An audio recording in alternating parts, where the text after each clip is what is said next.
Good morning and win today.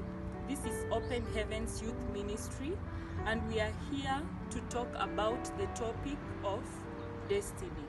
As young people, what do we understand by this topic of destiny? With me here is John, who will be taking us through this topic of destiny. Welcome, John. Tell us, what do you understand by this topic of destiny?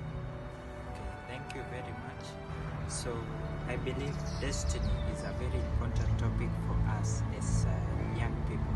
So when I talk about destiny, this is, I can use an illustration. Maybe you are going from Nairobi to Mombasa. So what will be your destiny? Your destiny will be Mombasa, meaning the destination of where you are heading. So today I'm going to look at the greatest question you can ask yourself about destiny, which is, where are you going when this life is over? So this is a question that helps us to be conscious of our eternity. And there's one reality that all men must eventually come to, which is, at the end of this life, our time will be over. But the question is, either Jesus comes to us or we exit from this life. But the question is, where are you? Where are you going after this life is over? So I'm going to look at the book of Luke chapter 16 from verse 19 to 31 that speaks about the story of Lazarus and the rich man. Lazarus lived a poor life in this earth, but when after this life, for him, he lived a good life in his eternal destiny.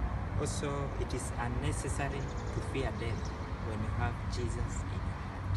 So let's build our relationship with God. Let's have Jesus.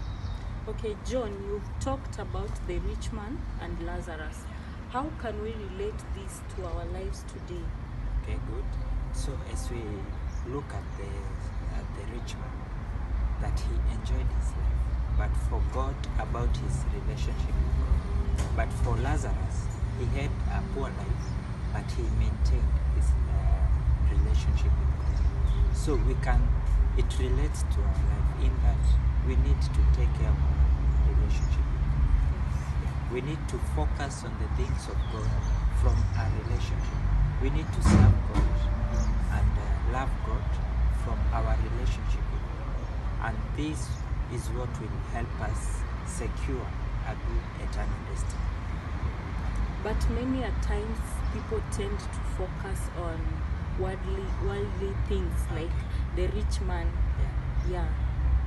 So as the Bible says, seek first the kingdom. So the way God has designed for us to succeed in this kingdom is that when we are seeking, he begins to bless us, so that whatever God gives us, we are able also to support his kingdom here. So the first place to prosper should be our spiritual life. Then Then everything else will be added to else